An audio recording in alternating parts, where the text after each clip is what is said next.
School PS Patel 39 वर्षનો મારો અનુભવ છે એનો હું ટીચિંગમાં ઉપયોગ કરું છું। મારી જુદી જુદી મેથડ જે હું સમજાવતો જાઉં છું। ગુજરાત રાજ્ય લેવલે કેઆરપી આરપી તેમજ શિક્ષણના તમામ ક્ષેત્રોમાં લેખન સહિત તમામ જગ્યાએ કામ કરેલું છે। એવા મારા બહોળા અનુભવનો હું ઉપયોગ મારા ટીચિંગ દરમિયાન કરું છું। મારો લાભ અવશ્ય લેજો એવું ખાસ જણાવું છું। Good morning all friends. જો આપણે છેલ્લે વિવિધ થિયરી એટલે કે વેલેન્સ બોન્ડ બરોબર થિયરી જોઈ ગયા અને એમાં આપણે સંકરણથી કેટલાક અણુઓના આકારની સમજૂતી મેળવી। પણ હવે એમાં પણ મર્યાદા છે। જેમ કે N2 છે નાઇટ્રોજન, તો નાઇટ્રોજન જે છે એમાં 7 ગુના 14 ઇલેક્ટ્રોન, એક પરમાણુનો પરમાણુય ક્રમાંક 7। હવે N2 લઈએ છે એટલે બે પરમાણુ થયા એટલે અણુ કહીએ તો N2 છે, તો એમાં 14 ઇલેક્ટ્રોન થયા। હવે 14 ઇલેક્ટ્રોન એટલે બેકી સંખ્યાના ઇલેક્ટ્રોન છે માટે બધા યુગ્મિત હોય જેથી તે પ્રતિચુંબકીય ગુણધર્મ ધરાવે। હવે O2 ની વાત કરીએ તો O2 જે છે એમાં ઓક્સિજન પરમાણુય ક્રમાંક 8, એવા બે પરમાણુઓ જોડાયા હોય એટલે 8 ગુના 16 ઇલેક્ટ્રોન। ચલો આમ તો એ પણ બેકી સંખ્યાના ઇલેક્ટ્રોન છે માટે એ પણ હોવું જોઈએ પ્રતિચુંબકીય, પણ જે અભ્યાસ એવું દર્શાવે છે પ્રાયોગિક અભ્યાસ કે O2 જે છે એ તો અનુચુંબકીય ગુણધર્મ ધરાવે છે। તો શા માટે O2 અનુચુંબકીય ગુણધર્મ ધરાવે છે તે આપણે સંયોજકતા બંધનવાદ એટલે કે વિવિધ થિયરીને આધારે સમજાવી શકીશું નહીં। એની મર્યાદા છે મિત્રો।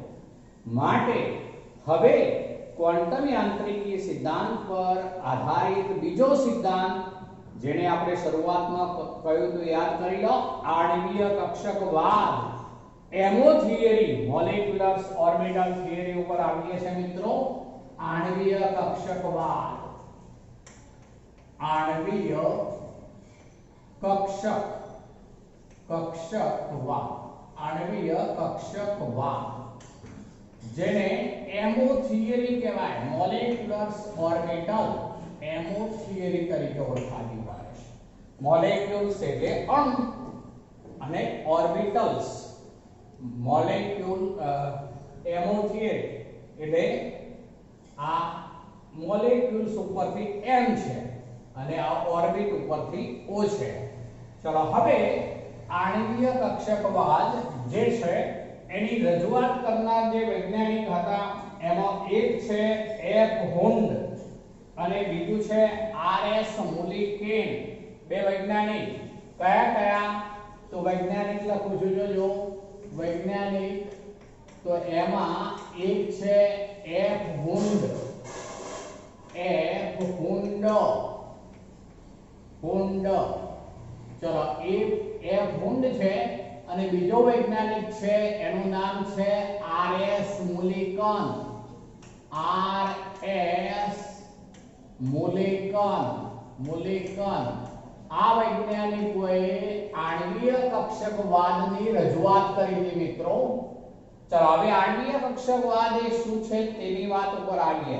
એના વિવિધ મુદ્દાઓ તારવતા જઈએ છે। જુઓ તો પહેલો મુદ્દો બનાવું છું, તો જેમ પરમાણ્વીય કક્ષકો, પરમાણુમાં શું હોય તો પરમાણ્વીય કક્ષકો, તો પરમાણ્વીય કક્ષકોમાં જુદી જુદી કક્ષકોમાં ઇલેક્ટ્રોન વહેંચાયેલા હોય છે, તેમ આણ્વીય કક્ષકમાં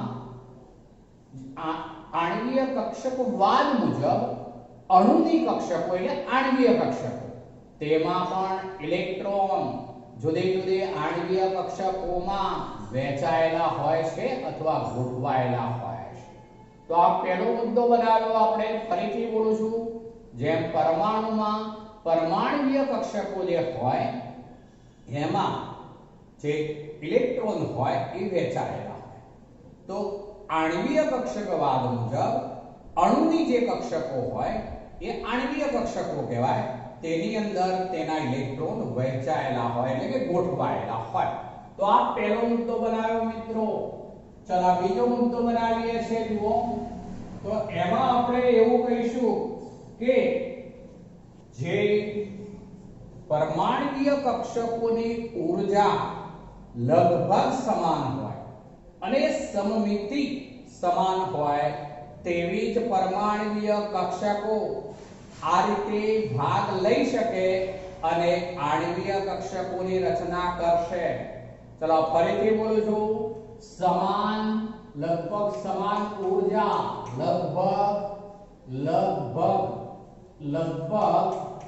સમાન ઊર્જા અને બીજું શું? સમાન સમમિતિ ધરાવતી પરમાણ્વીય કક્ષકો જે હોય એ સંમિશ્ર પામવી જોઈએ.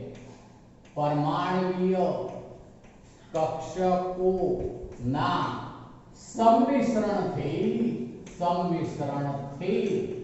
આણ્વીય કક્ષકો રચાય છે. ચાલો ત્રીજો મુદ્દો બનાવીએ છે. એમાં આપણે એવું કહી શકીશું કે જે પરમાણ્વીય કક્ષકો જેટલી સંખ્યામાં ભાગ લેતી હોય તેટલી જ સંખ્યામાં આણ્વીય કક્ષકો રચાય છે. એટલે આપણે એવું કહી શકીશું કે પરમાણ્વીય કક્ષકો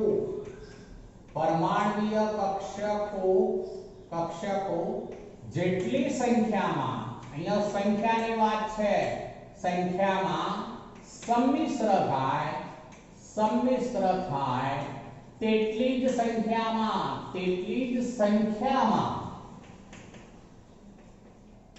આણ્વીય કક્ષકો રચાય છે.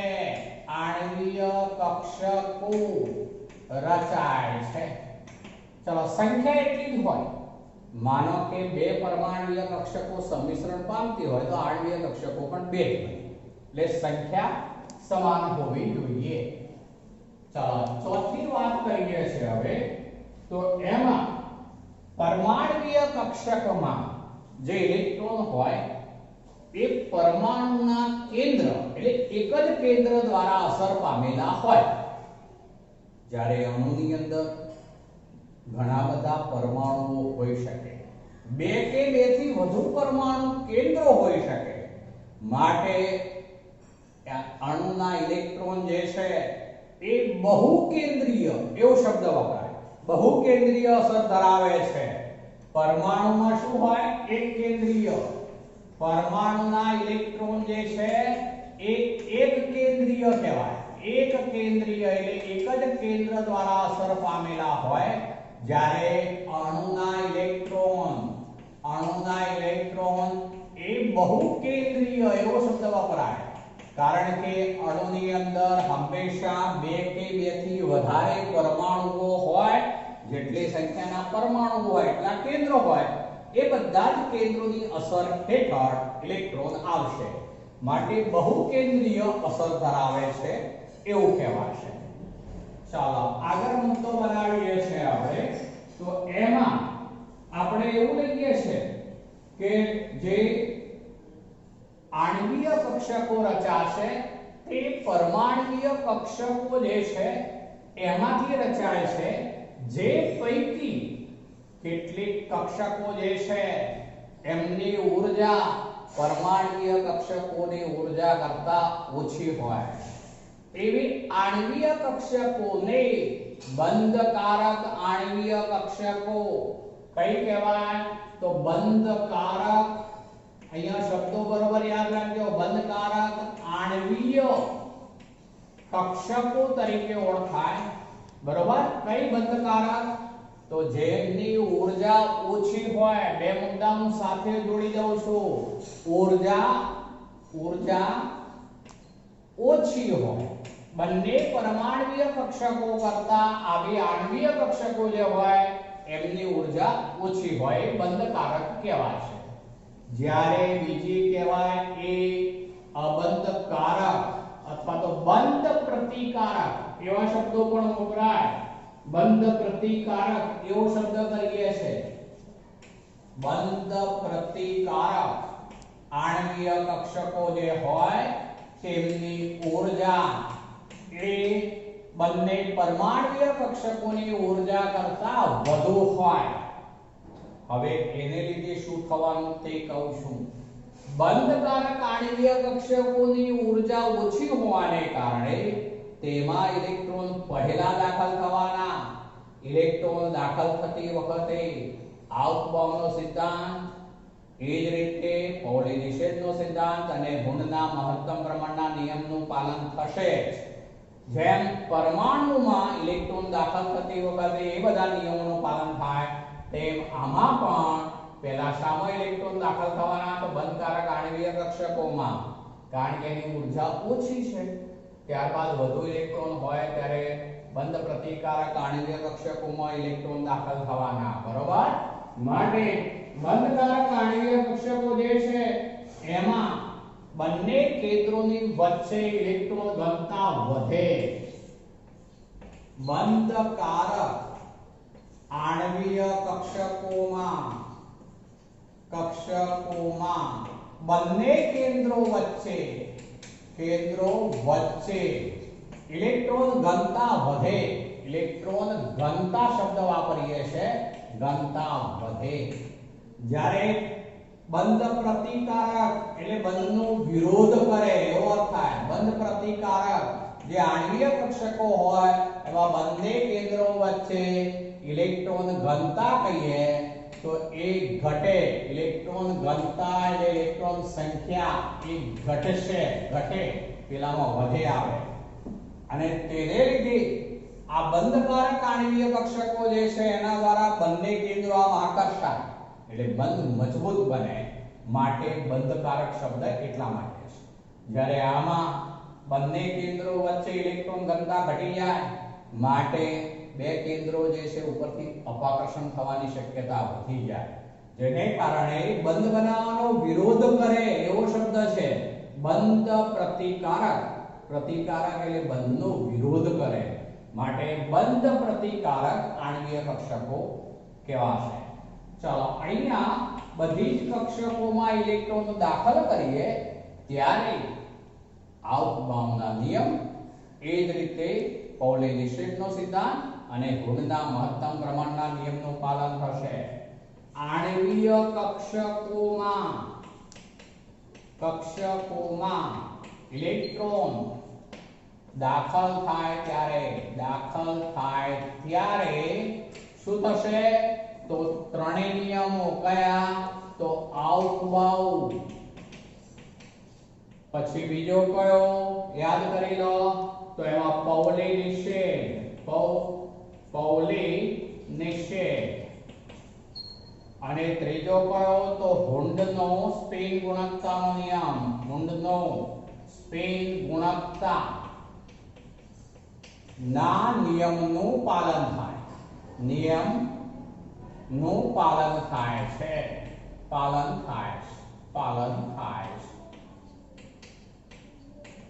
તો એ રીતે કક્ષકોની ઊર્જા ગોઠવાયેલી હોય એ પ્રમાણે ઇલેક્ટ્રોન એમાં દાખલ થવાના. આઉટબાઉન્ડનો નિયમ, પૌલી નિષેધનો નિયમ, હુન્ડનો સ્પિન ગુણકતાના નિયમનું એમાં પાલન થશે.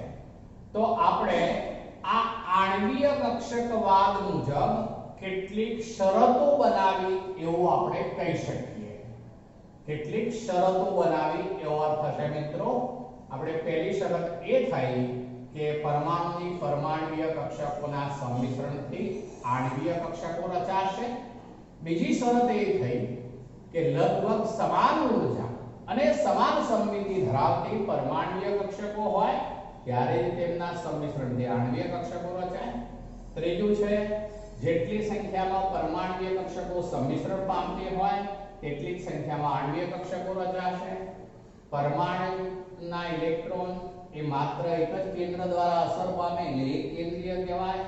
જ્યારે અણુના ઇલેક્ટ્રોન એ અણુની અંદર બે અથવા બે કરતા વધુ પરમાણુઓ હોય માટે વધુ કેન્દ્રોની અસર હેઠળ હોય માટે બહુકેન્દ્રીય કહેવાય. બંધકારક આણ્વીય કક્ષકોની ઊર્જા ઓછી, બંધ પ્રતિકારક આણ્વીય કક્ષકોની ઊર્જા વધુ. બંધકારક આણ્વીય કક્ષકોમાં બંને કેન્દ્રો વચ્ચે ઇલેક્ટ્રોન ઘનતા વધુ માટે જે બંધ બનાવવામાં મદદરૂપ બને માટે એને બંધકારક કહેવાય. જ્યારે બંધ પ્રતિકારક આણ્વીય કક્ષકોમાં બે કેન્દ્રો વચ્ચે ઇલેક્ટ્રોન ઘનતા ઘટી જાય, જેને કારણે એ બંધ બનાવવાનો વિરોધ કરે, ક્યારેક તેમાં નોડલ સપાટી પણ જોવા મળે, એટલે કે ઇલેક્ટ્રોન ઘનતા શૂન્ય પણ બની જાય એવું બનશે બંધ પ્રતિકારક. જ્યારે આણ્વીય કક્ષકો જે હોય એમાં ઇલેક્ટ્રોન દાખલ થતા હોય, ત્યારે જેમ પરમાણ્વીય કક્ષકોમાં ઇલેક્ટ્રોન દાખલ કરીએ ત્યારે જે કોઈ નિયમો લાગુ પડે છે, આવભાવનો સિદ્ધાંત, પાઉલી નિષેધનો સિદ્ધાંત, કુંડનો મહત્તમ ભ્રમણનો નિયમ અથવા સ્પિન ગુણકતાનો નિયમ, એ બધા જ નિયમોનું અહીંયા પણ પાલન થશે. ચલો આ બધાનો સાર કહી દઉં છું. હવે ધ્યાન રાખજો, આ મુદ્દા જુદા પડ્યા છે. અર્થ એવો થશે કે જ્યારે અણુ રચાય ત્યારે પરમાણુઓ જે છે નજીક આવશે ત્યારે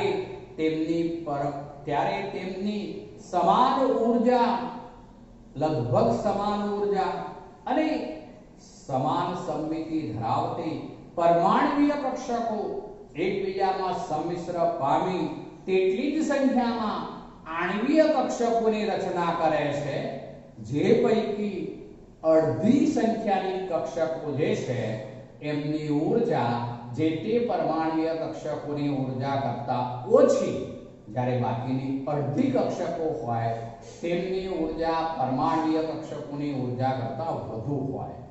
હવે એને લીધે શું થવાનું? તો જેમની ઊર્જા ઓછી હોય તેવી કક્ષકોમાં ઇલેક્ટ્રોન દાખલ થાય ત્યારે બંને કેન્દ્રો વચ્ચે ઇલેક્ટ્રોન ઘનતા વધુ થાય. એ વખતે જે ઇલેક્ટ્રોન વાદળ હોય એ બંને કેન્દ્રોની ઉપર આખું ફેલાયેલું હોય અને માટે બે કેન્દ્રો વચ્ચે ઇલેક્ટ્રોન ઘનતા વધુ હોવાને કારણે તેને બંધકારક આણ્વીય કક્ષક એટલે કે BMO કહેવાય. ઇંગ્લિશમાં બોલાશે શોર્ટ ફોર્મમાં BMO. BMO એટલે બોન્ડ મોલેક્યુલર ઓર્બિટલ્સ. બંધકારક આણ્વીય કક્ષક જેની ઊર્જા ઓછી એ બધી BMO કક્ષકો કહેવાય.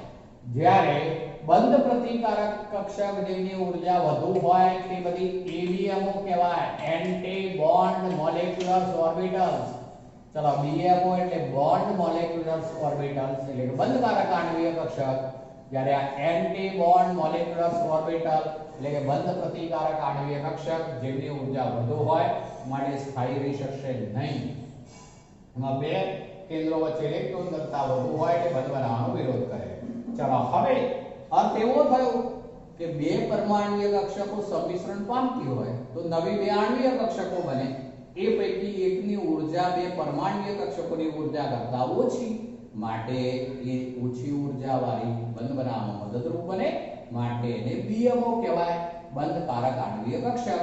પણ એ જ રીતે બે પરમાણ્વીય કક્ષકો વચ્ચે વિરોધક સંમિશ્રણ થવાનું હું આગળ લઉં છું. તો એ વખતે ઊંચી ઊર્જા ધરાવતી પરમાણ્વીય કક્ષકોની ઊર્જા કરતા પણ ઊંચી ઊર્જા ધરાવતી આણ્વીય કક્ષક રચાય, જે બંધ બનાવવાનો વિરોધ કરે, એટલે એને કહેવાય ABMO, બંધ પ્રતિકારક આણ્વીય કક્ષક. ચલો હવે આપણે આ બધા મુદ્દાઓ જોઈ ગયા. હવે આણ્વીય કક્ષકવાદનું અર્થઘટન જે છે LCAO. હવે LCAO આના આધારે કેવી રીતે એનું અર્થઘટન થાય છે તે આનો અર્થ થશે linear combination atomics orbitals.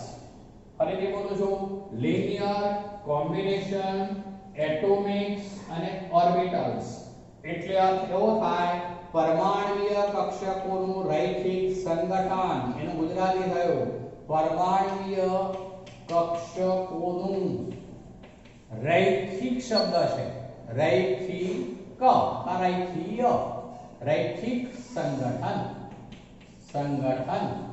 ચલો એને કહેવાશે LCAO. બરાબર, LCAO. ચલો આ એનું શોર્ટ ફોર્મ છે ઇંગ્લિશમાં linear combination of atomic orbitals. ચલો હવે એમાં શું કહે છે સમજાવું છું. જુઓ, આપણે જે શ્રોડિંગરનું તરંગ સમીકરણ જોઈ ગયા હતા એ એક ઇલેક્ટ્રોન ધરાવતી પ્રણાલીઓ માટે લાગુ પાડી શકાય, એમાંથી એનો સરળતાથી ઉકેલ મેળવી શકાય છે. એના ઉકેલ દ્વારા આપણે તરંગ વિધેય મેળવ્યું તો યાદ કરો, જેને psi તરીકે ઓળખવામાં આવતું. psi શું છે? તો એ ઇલેક્ટ્રોનનું જે તરંગ વિધેય હોય એનો કંપ વિસ્તાર છે psi જે છે તે. હવે માનો કે આપણી પાસે બે પરમાણુઓ છે, તો આ એક પરમાણુને હું A સિમ્બોલ આપું છું. આ psi A એટલે કે psi A એટલે A ના ઇલેક્ટ્રોનનું તરંગ વિધેય લીધું છે આપણે. એ જ રીતે બીજું તરંગ વિધેય લઉં છું, એ psi B એને સિમ્બોલ આપું છું psi B. ચલો હવે આ બે તરંગ વિધેયો વચ્ચે એક ઘાત સંચય એવો શબ્દ વપરાય. એક ઘાત સંચય એટલે લિનિયર કોમ્બિનેશન થવાનું, રૈખિક પરમાણ્વીય કક્ષકોનું રૈખિક સંગઠન થવાનું. ત્યારે બે ટાઈપની અસરો થાય. જુઓ, psi A psi B. હવે બે વચ્ચે રૈખિક સંગઠન કરું છું તો એ પ્લસ ચિહ્ન મેં લીધું એટલે એ સહાયક સંગઠન થયું કહેવાય. બંને એકબીજાને મદદરૂપ બને ત્યારે બનતી આણ્વીય કક્ષક જે હોય એનું તરંગ વિધેય જે છે એને કહેવાશે psi MO.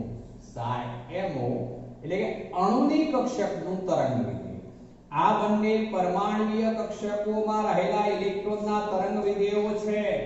માનો કે આપણે આ હાઇડ્રોજનના સંદર્ભમાં વાત કરી રહ્યા છે, તો આ હાઇડ્રોજનનો A પરમાણુ, આ હાઇડ્રોજનનો B પરમાણુ. હાઇડ્રોજનમાં તમે જાણો છો 1s1 રચના જ હોય, એક જ ઇલેક્ટ્રોન હોય. આ A ઇલેક્ટ્રોનનું તરંગ વિધેય આપણે લખ્યું છે. આ બીજો હાઇડ્રોજન પરમાણુ, એની પાસે પણ 1s કક્ષકમાં એક જ ઇલેક્ટ્રોન હોય. આ એનું આપણે તરંગ વિધેય લખ્યું છે. તો આ બંને પરમાણ્વીય કક્ષકોના ઇલેક્ટ્રોનના તરંગ વિધેયો છે, જેમની વચ્ચે એક ઘાત સંચય એવો શબ્દ વપરાય એટલે કે લિનિયર કોમ્બિનેશન થયું છે. મેં વચ્ચે પ્લસ ચિહ્ન કર્યું છે એટલે કે સહાયક સંમિશ્રણ થયેલું છે. સહાયક સંમિશ્રણથી જે બનશે એનું તરંગ વિધેય psi MO. MO એટલે તો મોલેક્યુલર ઓર્બિટલ્સ એટલે કે આણ્વીય કક્ષક. એટલે આ psi સિમ્બોલ છે આણ્વીય કક્ષકનો છે, જ્યારે આ બંને પરમાણ્વીય કક્ષકોનો છે. હવે સહાયક સંમિશ્રણથી જે આણ્વીય કક્ષક રચાય તેની ઊર્જા હંમેશા ઓછી હોવાની મિત્રો, માટે બંધ બનાવવામાં મદદરૂપ બને. બંધ બનાવવામાં મદદરૂપ બને. હવે આ મેં હાઇડ્રોજન જ છે એવું કહી દીધું, તો હાઇડ્રોજનની 1s કક્ષકના તરંગ વિધેયો વચ્ચે આ રીતે સંમિશ્રણ થાય ત્યારે જે બનશે તેને સિગ્મા બંધ કહીશું, જે BMO છે. સિગ્મા બંધ કહેવાશે સિગ્મા. ચલો, એ BMO કક્ષકો છે. BMO બોન્ડ મોલેક્યુલર ઓર્બિટલ્સ એટલે કે બંધકારક. પણ એને બદલે બે વચ્ચે વિરોધક સંમિશ્રણ પણ હોઈ શકે. psi A psi B.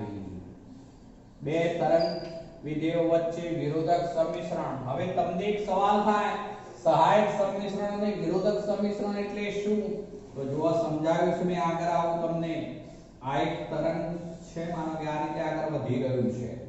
ચલો, હવે બીજું તરંગ જ્યારે એની ઉપર આ જ રીતે સંપાત થતું હોય તો એકના શૃંગ ઉપર બીજાનું શૃંગ સંપાત થયો, એકના ગર્ત ઉપર બીજાનું ગર્ત આપાત થયું, માટે બંને એકબીજાને સહાયભૂત થયા કહેવાય, પણ એ પ્લસ કહેવાય. એ પૂરક સંમિશ્રણ સહાયક સંમિશ્રણ કહેવાય તરંગ વિધેયો વચ્ચે.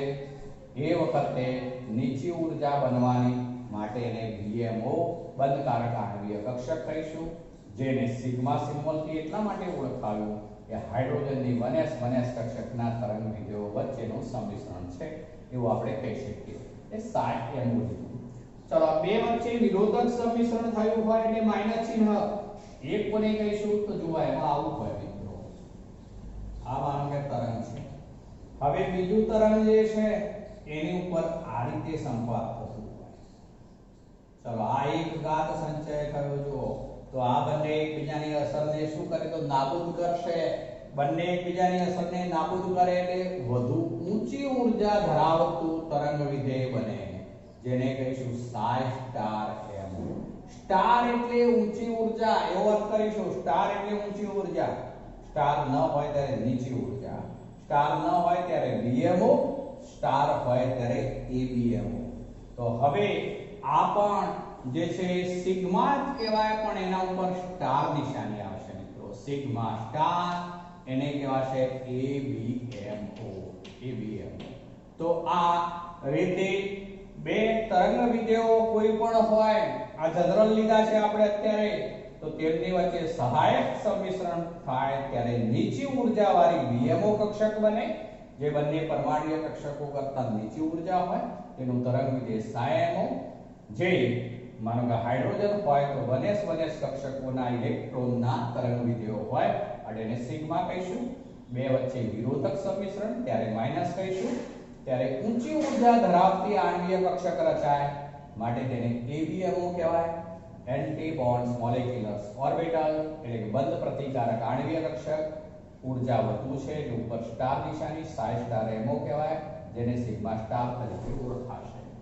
હવે આપણે આ બાબતો જે છે એને હું એક આલેખ દ્વારા દર્શાવું છું. જુઓ બરોબર.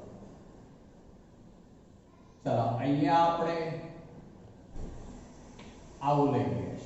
અહીંયા સ્પષ્ટ લખી દઉં છું હવે હું H પરમાણુ. ચલો H પરમાણુ જે છે એની આ 1s કક્ષક છે.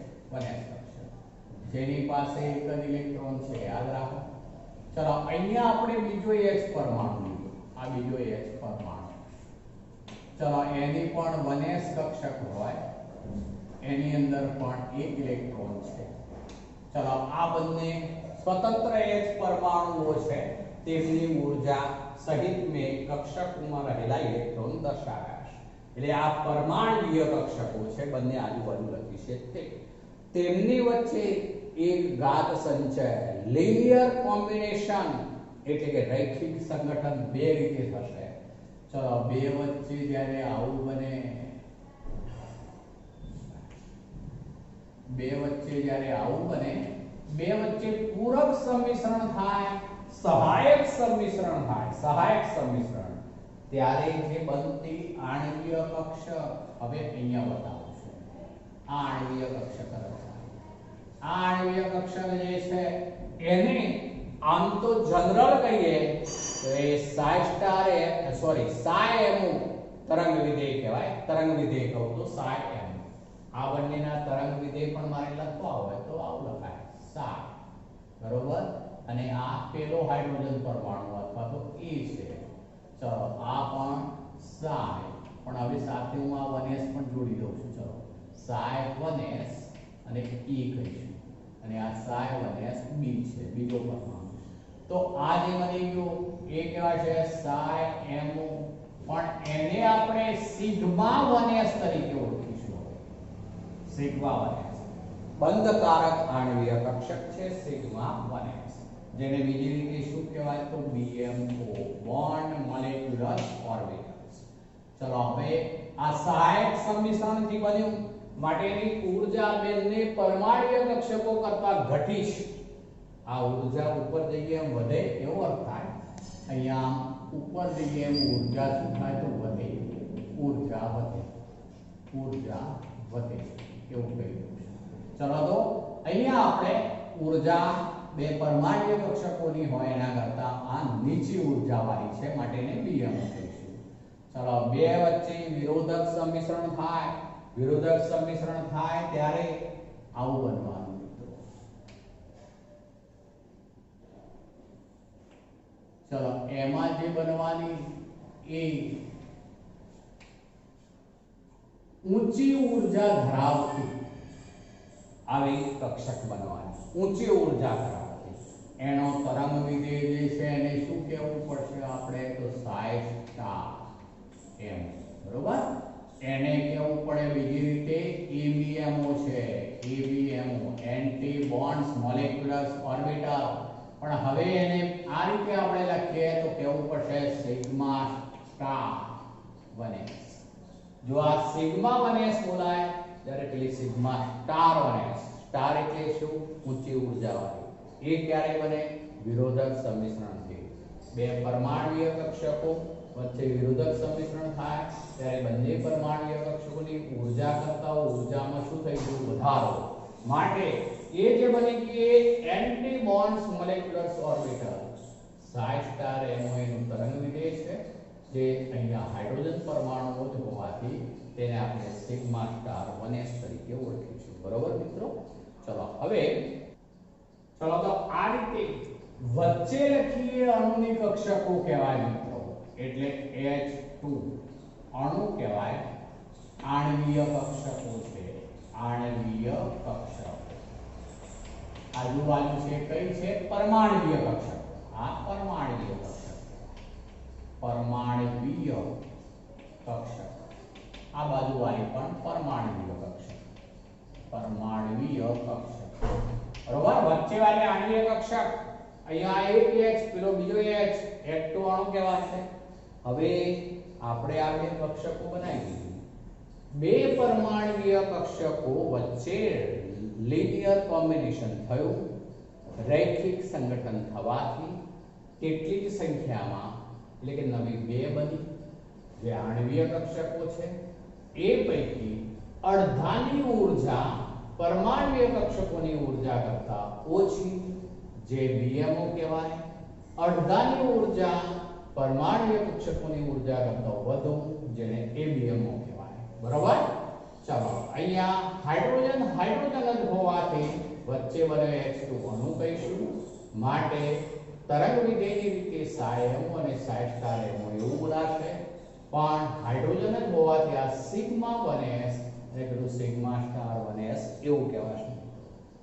અહીંયા સિગ્મા જે છે ત્યારબાદ જે છે એ પાઈ પછી ડેલ્ટા એ રીતે આણ્વીય કક્ષકો ઓળખાય છે. આણ્વીય કક્ષકો જે ઓળખવામાં આવે એ સિગ્મા પછી પાઈ કક્ષકો પછી ડેલ્ટા કક્ષકો એ રીતે આણ્વીય કક્ષકો ઓળખાતી હોય છે. એ સિમ્બોલ દ્વારા દર્શાવાય છે, જેને આપણે અહીંયા સિમ્બોલ દ્વારા દર્શાવ્યું. પણ બંને 1s હોવાથી આ સિગ્મા 1s, જ્યારે પેલી ઊંચી ઊર્જા ધરાવતી હોવાથી સિગ્મા સ્ટાર 1s. હવે આપણે અહીંયા કુલ 2 ઇલેક્ટ્રોન થયા, એકાનો ને એકાનો. બરોબર? તો બંને ઇલેક્ટ્રોન આ નીચી ઊર્જાવાળી કક્ષકમાં પહેલા દાખલ થશે. કેમ? તો આઉટગોનો નિયમ. આ બે પૈકી જેની ઊર્જા ઓછી હોય એમાં ઇલેક્ટ્રોન પહેલા દાખલ થાય. માટે ક્લોકવાઇઝ, બીજો એન્ટી ક્લોકવાઇઝ. ચલો તો હવે આ H2 અણુનું નિર્માણ થઈ ગયું મિત્રો, એવું કહેવાશે. જેમાં ઉપરની કક્ષક ખાલી હશે કારણ કે હાઇડ્રોજન પાસે તો 2 ઇલેક્ટ્રોન હોય.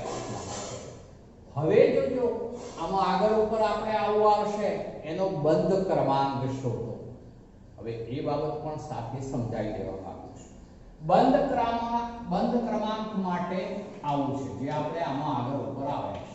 હું અહીંયા લઈ લઉં છું. બંધ ક્રમાંક બરાબર આવું સૂત્ર છે મિત્રો, 1/2 અંશમાં જે BMO માં રહેલા ઇલેક્ટ્રોનની સંખ્યા, BMO માં રહેલ ઇલેક્ટ્રોન સંખ્યા માઈનસ ABMO માં રહેલા ઇલેક્ટ્રોનની સંખ્યા.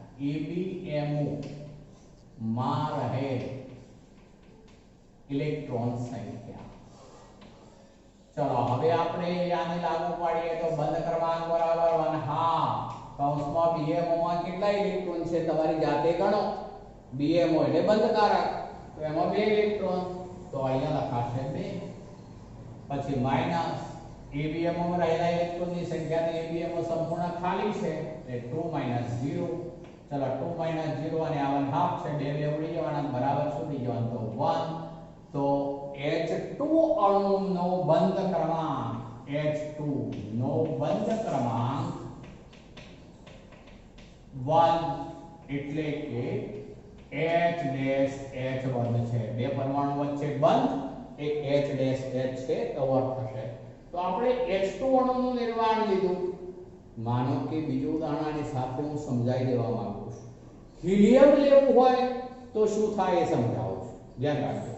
હિલિયમ હોય તો હિલિયમમાં તો 1s માં 2 ઇલેક્ટ્રોન હોય. બરોબર ને? શું બોલું છું ડાયરેક્ટ ધ્યાન રાખજો. ચલો અહીંયા બતાવી દઉં છું ફરી. આ હિલિયમ માટે છે. ચલો આ 1s, ચલો હિલિયમ He પરમાણુ. ચલો અહીંયા આપણે બીજો He પરમાણુ લઈએ. ચલો બંનેના લેવલ સરખા હોવા જોઈએ, સમમિતિ સરખી હોવી જોઈએ, ઊર્જા પણ સરખી હોવી જોઈએ. બરોબર ને?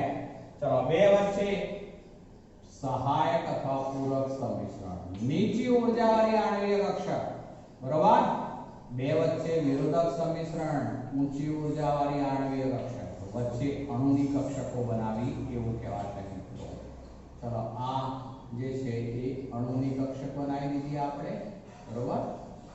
ચલો આ પણ અણુની કક્ષક છે, ઉપર જે છે એ પણ અણુની કક્ષકો બનાવી દીધી આપણે. ચલો હવે હિલિયમની પાસે પરમાણુ ક્રમાંક 2 હોવાથી 2 ઇલેક્ટ્રોન હોય, તો આ 2. ચલો આ હિલિયમ પરમાણુ પણ પરમાણુ ક્રમાંક 2 એટલે 2 ઇલેક્ટ્રોન હોય. ચલો હવે આ જે બની એ ડાયરેક્ટ હવે સીધું કહું છું તો સિગ્મા 1s કહેવાય, જ્યારે આ જે છે એને કહીશું સિગ્મા સ્ટાર 1s. ચલો હવે આ વચ્ચે 2 ને 2 4 ઇલેક્ટ્રોન થયા, 4 ઇલેક્ટ્રોન છે.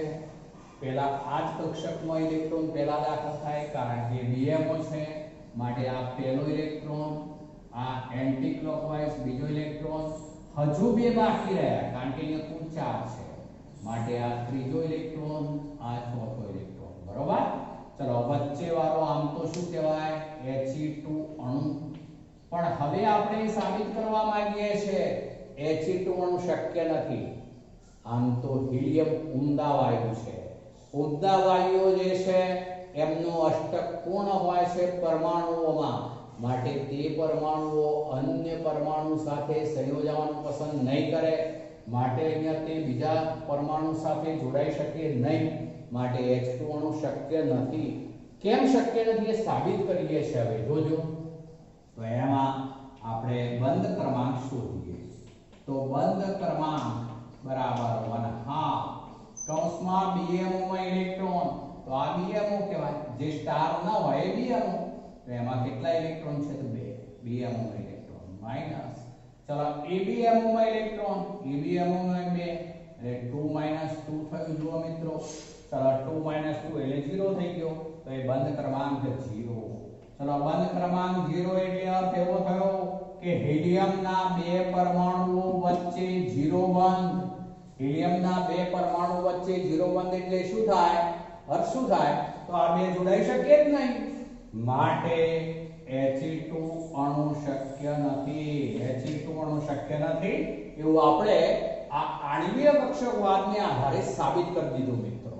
He2 અણુ શક્ય નહીં બને. તો આ મેં 2 ઉદાહરણ લીધા. હવે આની અંદર કેટલીક શરતો જે આમાં આવી ગઈ છે આમ તો, તેમ છતાં હજુ બીજી શરતો જે આના અનુસંધાનમાં કહું છું જોજો. તો અહીંયા સંયોજાતી પરમાણ્વીય કક્ષકો ની ઊર્જા સમાન હોવી જોઈએ, તેમની સમમિતિ પણ સમાન હોવી જોઈએ. શું બોલું છું ધ્યાન રાખજો. સંમિશ્રણ પામતી પરમાણ્વીય કક્ષકો જે હોય એમની ઊર્જા લગભગ સમાન હોવી જોઈએ. એટલે એનો અર્થ એવો થયો કે એકની 1s કક્ષક હોય, બીજાની પણ 1s કક્ષક હોય, તો હવે આવા 2 જુદા જુદા પરમાણુઓની પરમાણ્વીય કક્ષકો આ LCAO એટલે રૈખિક સંગઠનમાં ભાગ લઈ શકે. પણ એવું ન બને કે એક પરમાણુની 1s હોય અને બીજા પરમાણુની 2s લઈએ, તો હવે બેની ઊર્જા સરખી ન હોય, બે વચ્ચે ઊર્જામાં મોટો તફાવત થઈ જવાનો. એક 1s લો બીજી 2s લો તો નહીં ચાલે, એમની વચ્ચે જે છે રૈખિક સંગઠન થઈ શકે નહીં. કેમ? તેમની ઊર્જામાં મોટો તફાવત થયો એટલે. તો આપણી એક શરત એ છે કે સંમિશ્રણ પામતી પરમાણ્વીય કક્ષકોની ઊર્જા લગભગ સમાન હોવી જોઈએ. એટલું જ નહીં, સંમિશ્રણ પામતી પરમાણ્વીય કક્ષકોની સમમિતિ પણ યોગ્ય હોવી જોઈએ. એટલે આ કેવો થયો કે એકની pz કક્ષક બીજાની px સાથે સંયોજાઈ શકશે નહીં. એક પરમાણુની pz બીજા પરમાણુની pz કક્ષક હોય ત્યારે જ બંનેની સમમિતિ સમાન કહેવાશે, ત્યારે જ બંને એકબીજામાં સંમિશ્રણ પામી શકે. પણ એકની pz કક્ષક બીજાની px કક્ષક સાથે રૈખિક સંગઠન પામી શકે નહીં. માટે બીજી શરત છે કે તેમની સમમિતિ યોગ્ય જ હોવી જોઈએ. આ બીજી શરત. અને ત્રીજી શરત, સંમિશ્રણ પામતી પરમાણ્વીય કક્ષકો જે હોય એનું સંમિશ્રણ શક્ય તેટલું વધુ પ્રમાણમાં થવું જોઈએ. ત્રીજી શરત બનાવીએ છે સંમિશ્રણ પામતી પરમાણુય કક્ષકો વચ્ચે સંમિશ્રણ શક્ય તેટલું વધુ પ્રમાણમાં થવું જોઈએ. તો આ ત્રણ શરતો આ રૈખિક સંગઠન LCAO linear combination of atomic orbit માટે જરૂરી છે. ચલો આજે આપણે બે ઉદાહરણો લીધા છે. આવતીકાલે આપણે અન્ય ઉદાહરણો પણ લઈશું. આજે આટલે સુધી